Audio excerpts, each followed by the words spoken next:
let you know what it is, how that's all going to work out. Okay, childhood obesity. We're going to finish up chapter 13 today. Childhood obesity. We know that what percentage of children are overweight or obese in 2015-16? Anybody remember? Was it 19%? Yeah, about 19%. Yeah, Heather was looking for it. It's right here. Yeah, I was. 19%, right in the middle. I can't. It's a sock on your floor that your mom asked you to pick up. You can't find it. But it's right here. Approximately 19% of American children between the ages of 2 to 19 were obese. The prevalence of obesity among children who were born between 12 and 19 had increased dramatically.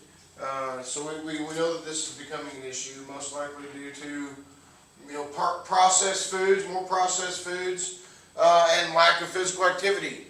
Just because we're sitting behind video games and doing other things other than being active.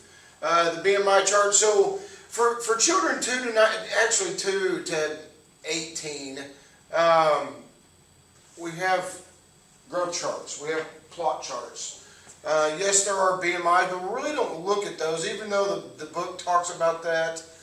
And to be honest with you, obesity in children, not necessarily a sensitive subject, but I think there are some influences that can contribute to this, and definitely with children being overweight, that can lead to elevated blood pressure, cholesterol, glucose levels, chronic conditions or risk factors for cardiovascular disease. We know that obesity has a lot of comorbidities attached to it, and as children, we look at why these things happen, contributing factors. Okay, we know we've talked about this, genetics. We know that those things happen, biological factors. But what about the parents and then here's that word overfat again that I don't like. But parents, just because my parents are overweight doesn't mean, does that automatically make me at risk for being overweight as a child or as an adult? It shouldn't, but there's a lot of studies that say so. But are we looking deeper? Why is that happening? Maybe it's because of the choices that they make at home. We talked about the changes that the school lunches made. When Michelle Obama was in office, I think that they were great changes. I just think that they were done too fast. Because what was the most common? How many of you ate the lunches at school? Okay, why not?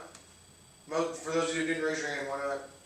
Because they're gross. They were gross. That's what I hear. They were gross. What was gross about them? Everything. That pizza was disgusting. You know what happened? It's the same pizza. They just changed the crust. It went from the processed white flour to a whole 100% whole grain, and that was the initiative, was to get children with the problem. I stepped back and I was like, what's going on here? One, I think they did it a little too fast, too much, too fast. I think that they gradually, started to substitute foods in and transitioned. I think that could have been and done some more education, because it was gross. Because was that the foods that you ate at home? No. No indifference to being bad or good choices, but they simply weren't the same choices that you were getting at home. And so parents were like, oh, this is terrible because my kid's coming home hungry. Let's look at why those things are happening. Having a mother who is overweight during pregnancy, we know that too much weight gain can lead to large gestational babies, above 8 pounds, 13 ounces. Having mothers who smoke during pregnancy can set the stage for future development of overweight and obesity, as well as being born underweight. Undernourished during prenatal development. Those things can influence children's eating habits. The child's environment, physical activity, eating habits. So how do we prevent these things? New mothers of healthy infants should breastfeed their babies exclusively for about the first 6 months. If you cannot do that, do not pressure children into eating. Oh, I'm in between 2 and 4 ounces. Okay, that's 3. So now I have to measure a half a scoop instead of a full scoop. Well, it'd just be easier for giving my child 4 ounces. Well, Statistics show that children that are formula fed are more likely to be overweight or obese because we overfeed them with formula. Community leaders can support ways to increase physical activity for children and adults. How many of you went to the Boys and Girls Club after school growing up? Nobody? What? Occasional? So what'd you do for physical? Any of you play soccer as kids? No. One person. This is the most. Well, did you at least play basketball? You're tall enough. I was about to say, okay, you're missing out on a good chance there, Reagan. Yeah. But you guys are probably the least most active group I've ever seen. No childhood sports, none of that going on now. So treating childhood obesity, goal for managing this is maintaining weight rather than losing weight. I agree. I think the first step is not so focused on trying to lose weight, but we just need to stop gaining it. Okay, let's stop doing that. The caregivers should not place a child or youth on a weight reduction diet without consulting a child's physician. I don't think any child should ever be put on a weight reduction diet. Chances are we can do two things. They can continue eating what they're eating, maybe making a few modifications and substituting some healthy options in there, but physical activity. Children are going to eat, but I think physical activity can have a much bigger impact on our childhood obesity. Looking at bariatric surgeries for youth. Bariatric surgery, we know there's the Roux-en-Y, the sleeve, the Obera. We talked about the lap band as some bariatric surgery. Well, the lap band's not really a surgery, but we talked about that. I've not been involved with any of these. I couldn't imagine. I know this can be a serious issue. But why are we waiting until it becomes an issue? Why aren't we paying more attention to these teens that are having some eating disorders? Because that's what this leads to. It's an eating disorder. To get to the point that you need a surgery to help fight the extreme obesity, they didn't go to sleep and wake up one morning and all that extra weight was there. Why aren't we catching these things beforehand? And at least assessing and talking about that, and then allowing the child to make a decision on what they want to do. I mean, that's what it's about, right? Teaching young adults to make good decisions based upon the right information. But there's some qualifications for bariatric surgery. But I've not been involved with a youth, with a teen. I can imagine that would be pretty challenging. Nutrition for adults, older adults, life expectancy. There are some questions about this. So keep this, note this down. In 1900, the life expectancy of a baby born in the U.S. was only 47 years. That's not very, I'll be honest with you, I'm not very far away from that. How many of you as parents have already exceeded that? 47 years. I would imagine probably most of those parents are probably over 47 years old. I don't know why all of you aren't raising your hands. My mom is 46. Oh, okay. Well, pretty close though. 37? Okay. Maybe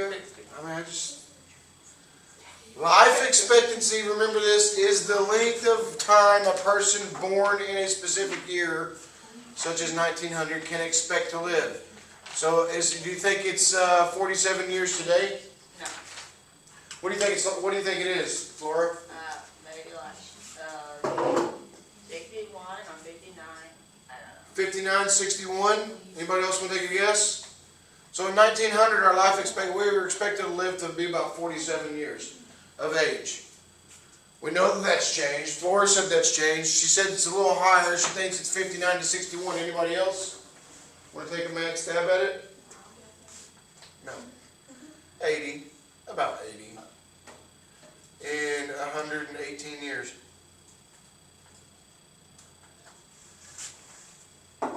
We've almost doubled it. Well, not almost doubled 1950, America who was 65 years of age could expect to live about 14 more years. So actually, in only 50 years, we increased it from 47 to 79. A 65-year-old American could expect to live almost 20 more years. So we're 85 in 2008.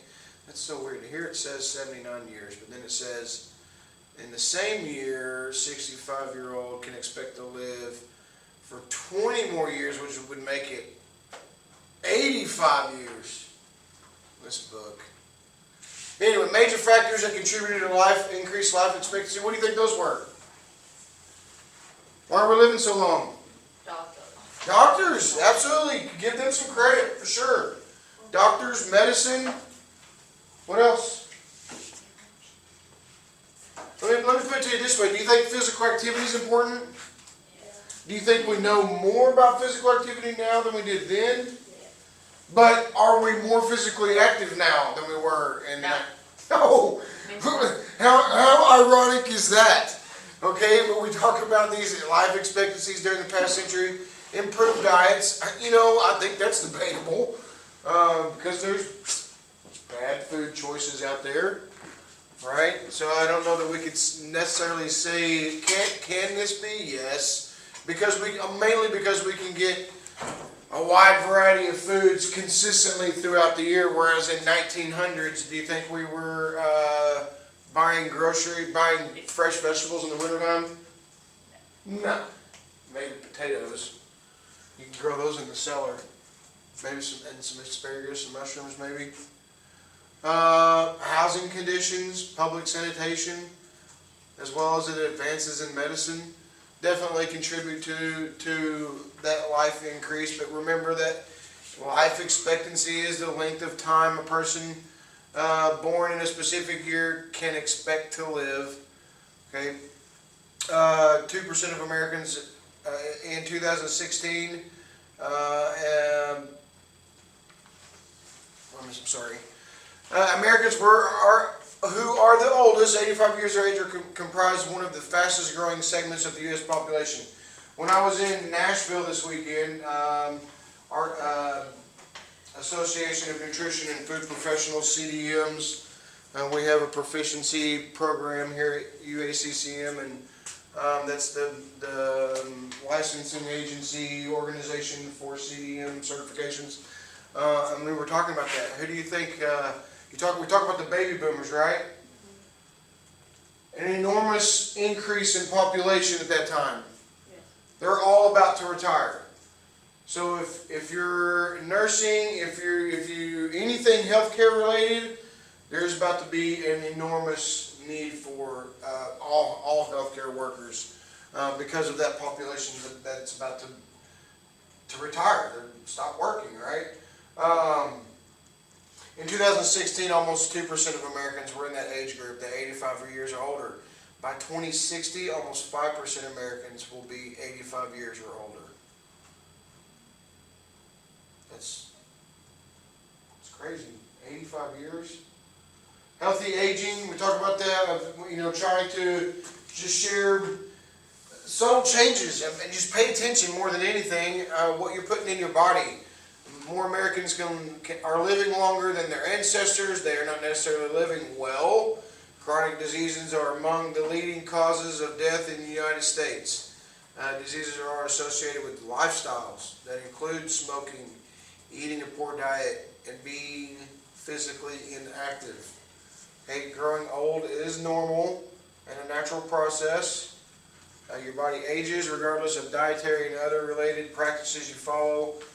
People who experience healthy aging avoid developing serious chronic diseases such as cancer and cardiovascular disease. The aging process, 70 years of age. Up here, by the time you're about 70 years of age, you will have reached the final life stage, older adulthood. I do not need sustenance refers to declining organ function and increased vulnerability to disease that occur after a person reaches physical maturity. So we're more vulnerable to those things. So making sure that we have good gut flora for our immune system. Trying to get out and do. How many of you ever heard of chair aerobics? Nobody? You guys live under a rock? Yes. Okay, makes sense. So chair aerobics can be done in long-term care.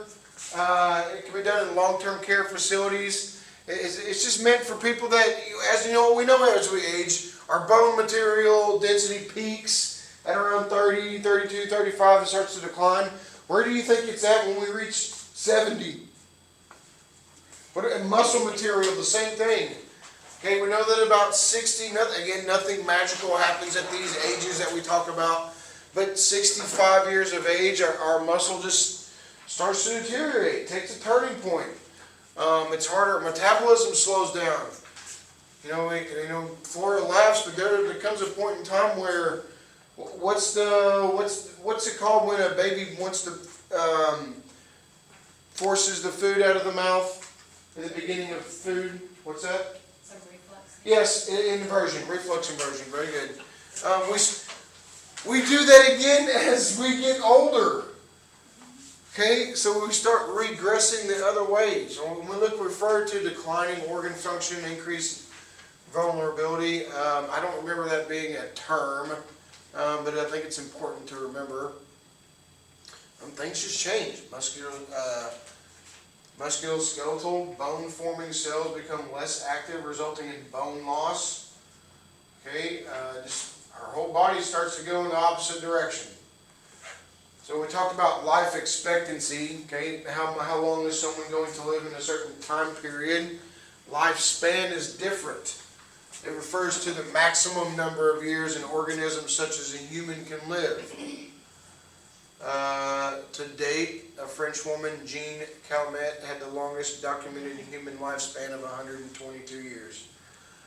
I can imagine, I don't even know that I would want to live that long. No. I mean, imagine what you're doing the last 30 years of your life. Probably sleeping. A majority of it. What's so funny, Flora? It reminds me of a TikTok I saw. How like this old guy, he's in a bed. He looks like a skeleton. He was what? He looks like a skeleton. Oh, a skeleton? Yeah. But he's still alive though, and he's like 100-some years old or something. If I had to guess, we talk about it, and this person lives 120. They didn't get there because they weren't active. I'll just tell you that right now. They didn't get there because maybe they smoked cigarettes.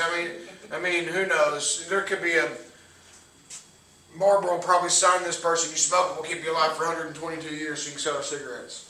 I mean, there's no telling what this person did, but I would imagine somewhere along the way, probably good genetics, but they were probably active.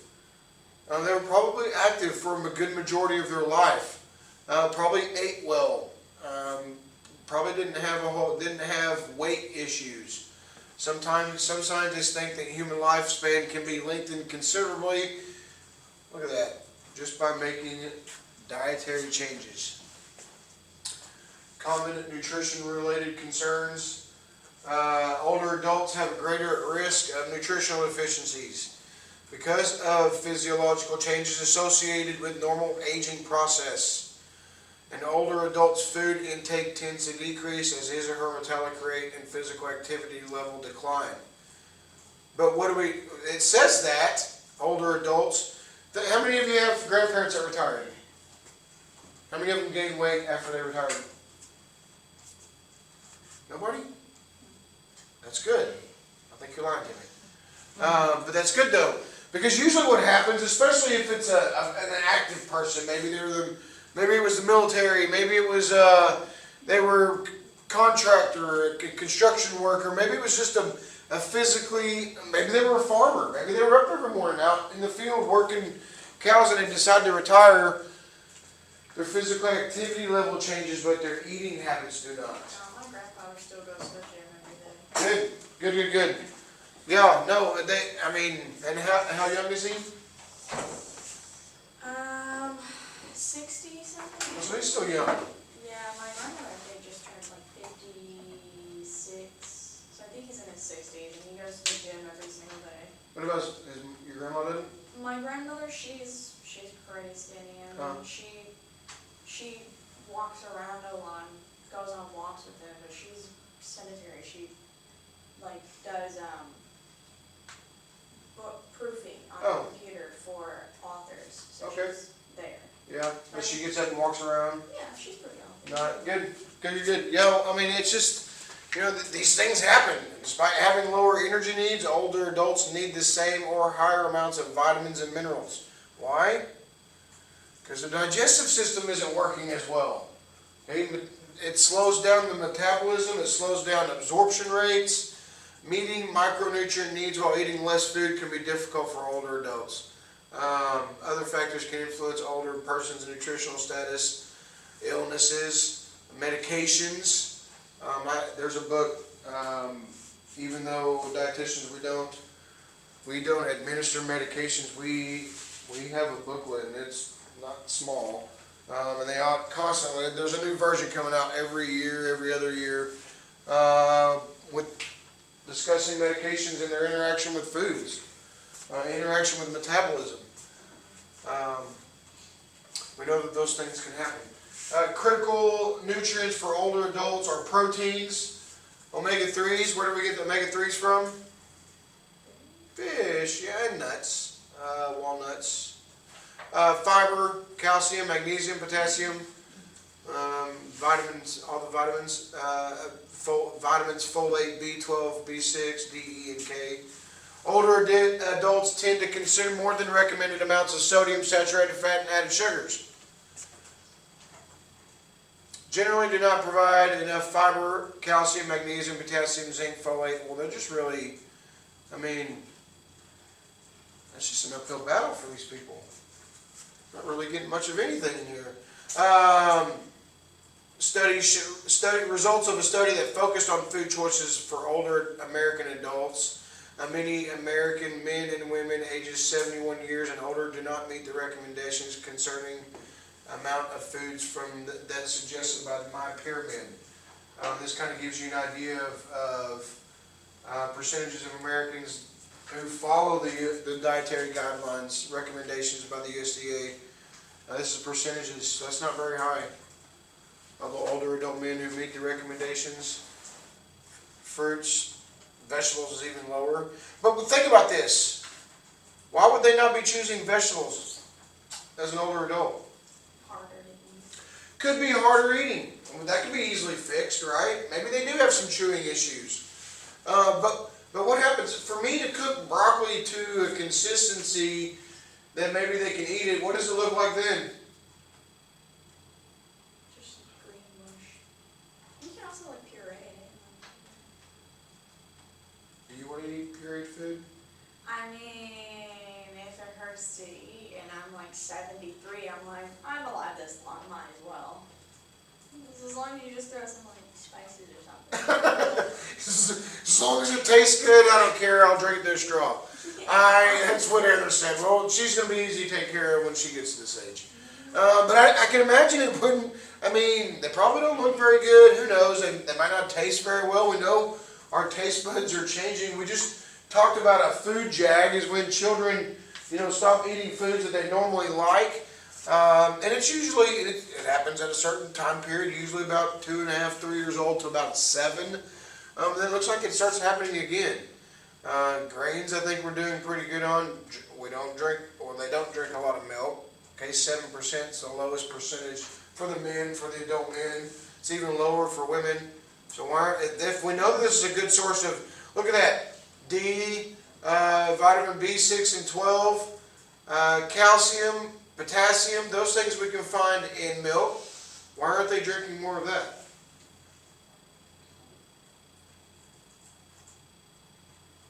More milk. Crickets.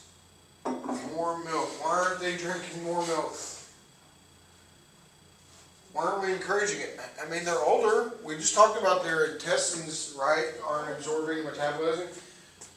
How many of your parents are lactose intolerant? Grandparents are lactose intolerant. Or maybe it upsets their stomach. Or have you ever asked them? How do your grandparents drink? My grandparents, they drink milk. Buttermilk. Couldn't think of a better saying. I think my, aunt and uncle, they're like 70 something respectfully, but they drink, I believe, buttermilk. What does that mean, respectfully? Like, I don't remember. like they could be way older than that, but they just look like they're at Or least 70. I know my Uncle Ron is turning like 73, but I don't know how old my aunt is, so Okay. respectfully, they're about 70. Okay, okay.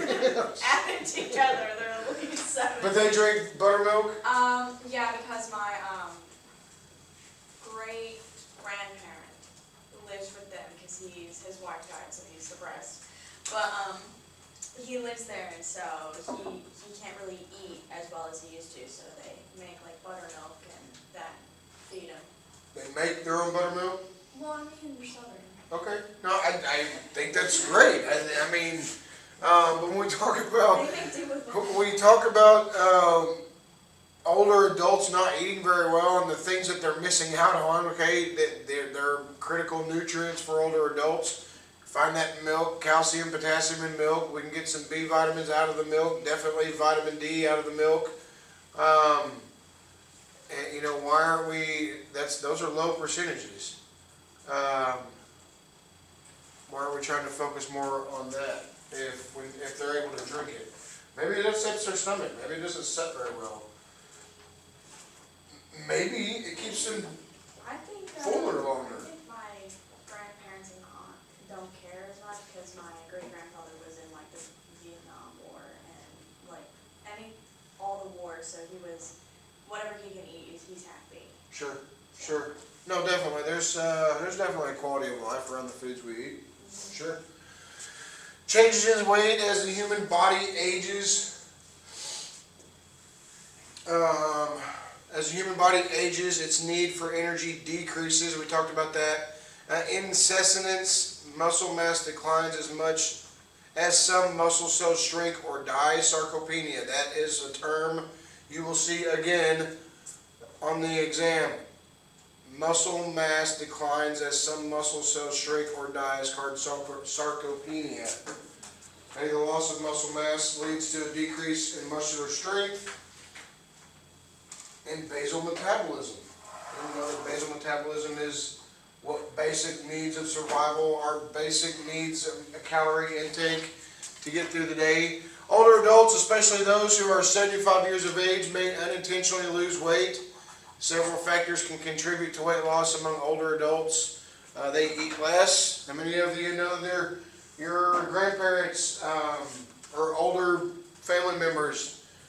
They eat like birds. They snack a lot.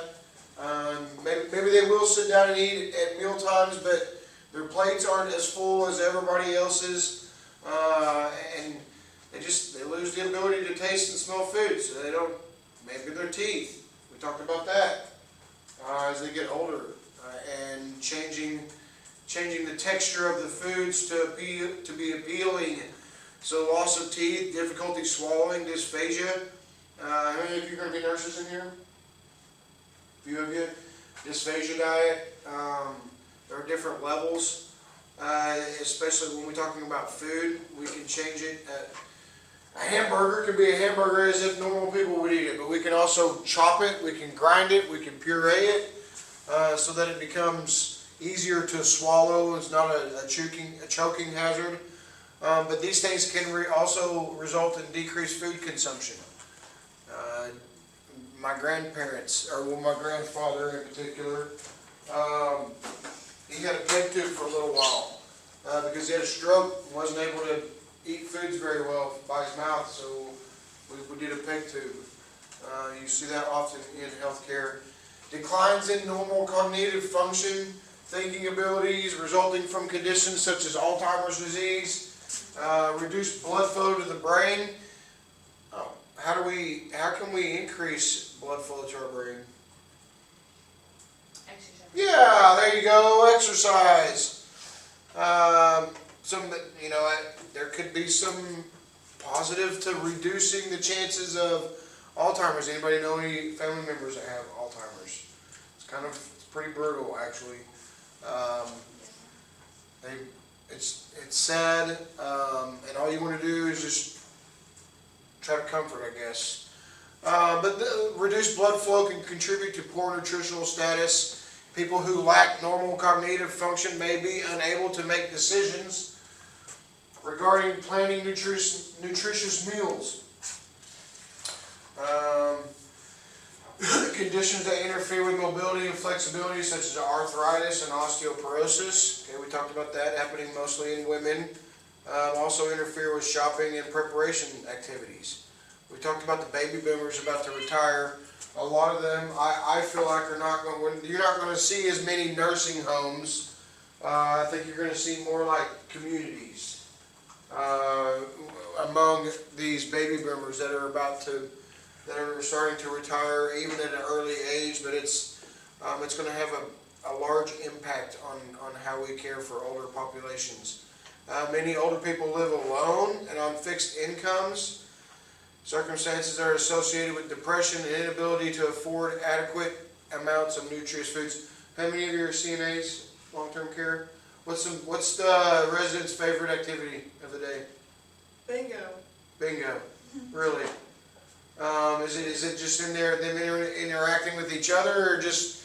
Yeah, because they actually get to get out of their rooms, and then they like the radio church services, or like if they get to go in the day room and just hang out with everybody.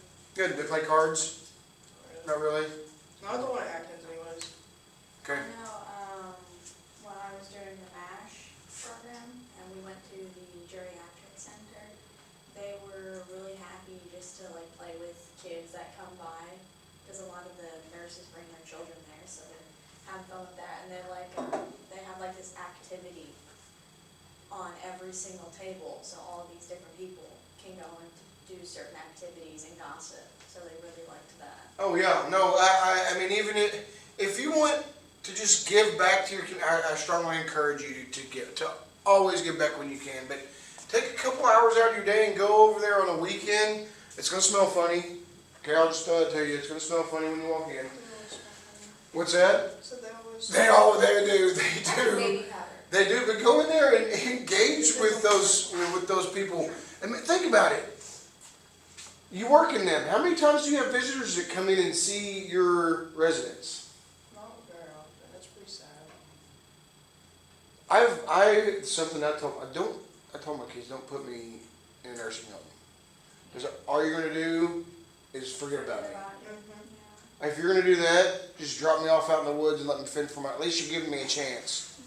There's some creativity. What's that? That's some creativity. Yeah, at least give me a fighting chance, but don't tie me to a tree out in the backyard and yell dog. I don't know, do something, but don't do that, because that's what happens. And I promise you, it's something simple as just going, talking to someone. They're not great eaters.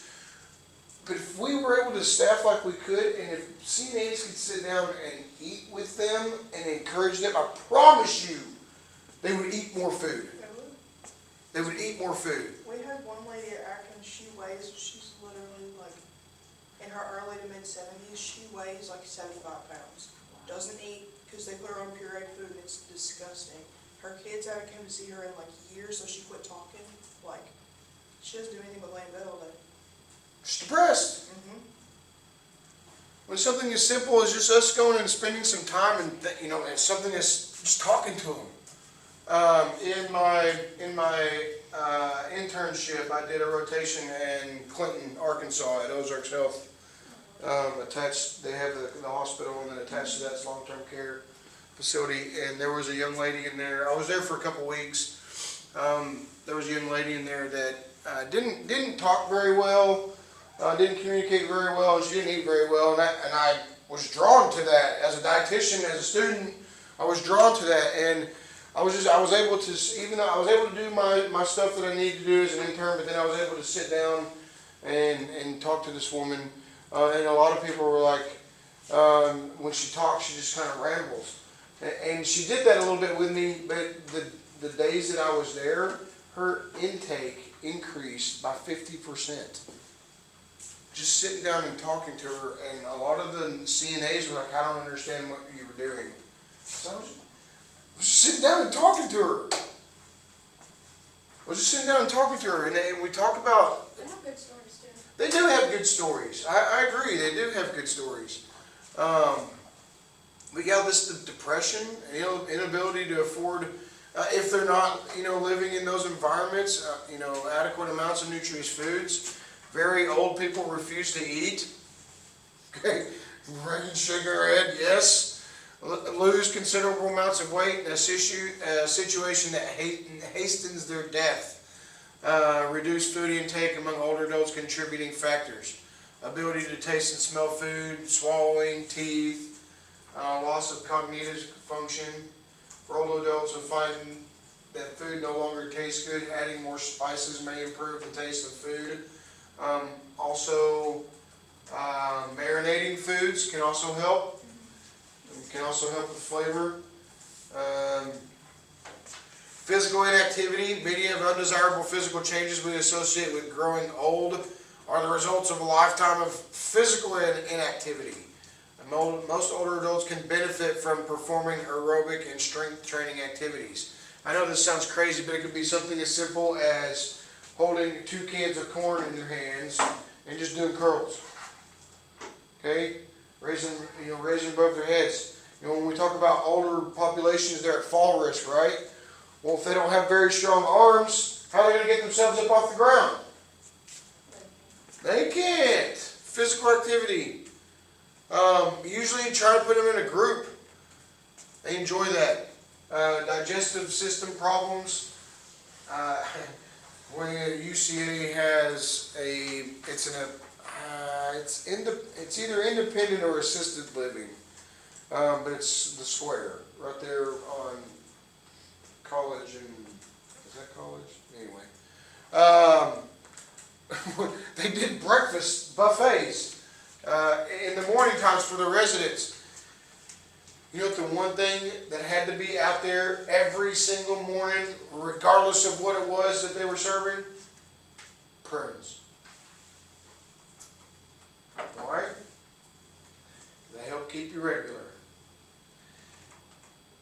And a lot of the older populations will eat those regularly so that they go to the bathroom on a daily basis. Just poor absorption happens. We're not eating or drinking as much. Digestion slows down. But yeah, it's just part of it. I mean, they're not really painting a very good picture for me because I'm not far from this. You guys have some time. But tooth loss. I mean, those things can happen. In the majority of older adults have lost all their natural teeth in the 50s. Since then, the percentage of older adults who retain all or most of their teeth has increased. Thank God. Adults should have 28 natural teeth. In 2018, 14% of Americans who were 65 years or older had lost all of their teeth. Well, I've got some time here. But do you think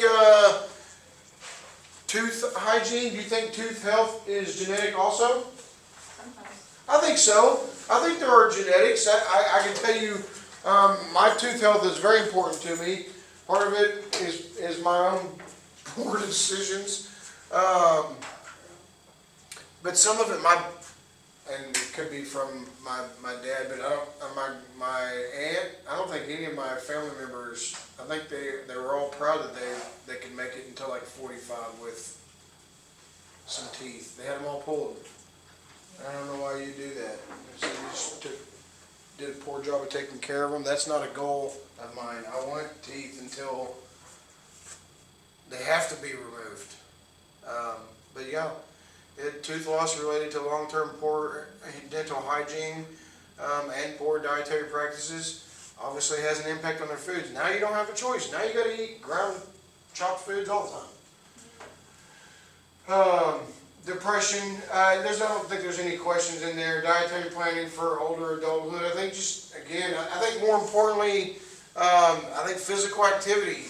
I think like children, adults, you're going to eat when you want to, when you're hungry. You're going to eat what's available, and I think our physical activity dictates some of the foods that we eat. If I'm not physically active, am I going to spend time in the kitchen cooking dinner, Samuel? No. So what am I going to choose? Processed foods. Friends, relatives, healthcare personnel should be alert for indicators of poor nutrient intakes among older people.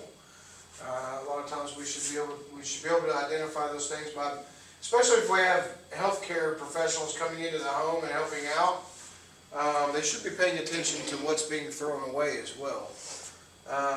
Older adults who live at home may need help planning nutritionally adequate diets. So it never stops. It never stops.